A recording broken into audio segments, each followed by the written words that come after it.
So for the remainder of today's lesson, we needed to do 5.3, a puzzling puzzle. It says, Tyler says he invented a number puzzle. He asks Claire to pick a number and then asks her to do the following. So I want you guys to pick any number. Try to make it easy, 1 through 10, but you can choose anything you really want, honestly. And we're going to work on this. So I'm going to choose the number x. And x can represent any number. So it says triple the number. So when we triple something, that's going to look like 3 times x. Then we're going to subtract 7. So we're going to do 3x minus 7.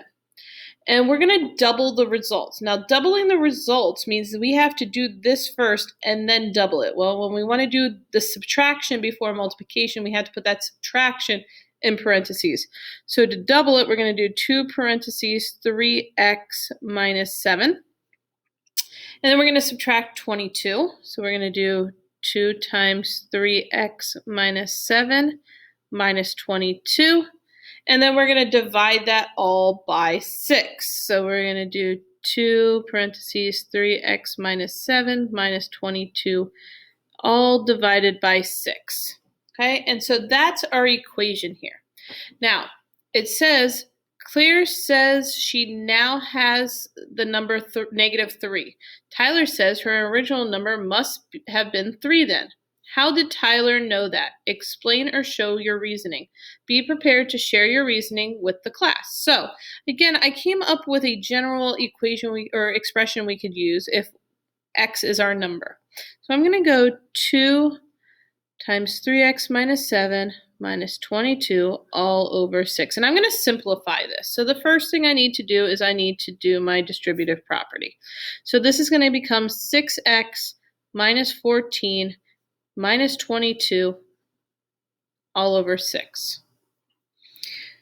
Now we can combine some like terms. Here are my like terms. They don't have a variable attached to them. So I'm going to make this step 1, step 2, step 3. So now I have 6x. Negative 14 minus 22 is going to be a negative 36. And that's going to all be divided by 6. Now, when everything is divided by 6, that means both terms are going to be divided by 6. So the term 6x is divided by 6 and negative 36 is divided by 6. So 6x divided by 6 is going to be x. And negative 36 divided by 6 is negative 6. So here's our expression, x minus 6. So that means whatever number you pick, you plug it in for x, subtract 6, and that's going to be what your answer is. So when we say Claire says she now has negative 3, he can guess the original number, this being the original number. So if the original number 3 minus 6, that would be negative 3. And that's what she got. She says she now has negative 3, so he knows that sorry that wasn't on the screen. That x, his original number, x, had to have equaled 3 in this case. All right, because 3 minus 6 equals that negative 3. If you chose a different number, right, let's say we said x equals 5. Okay, if x equaled 5, we would know we ended up with 5 minus 6 equals negative 1. You would have ended up with negative 1.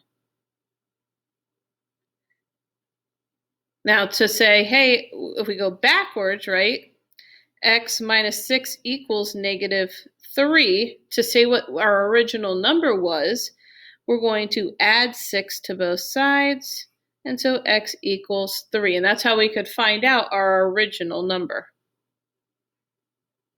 Right, same thing here.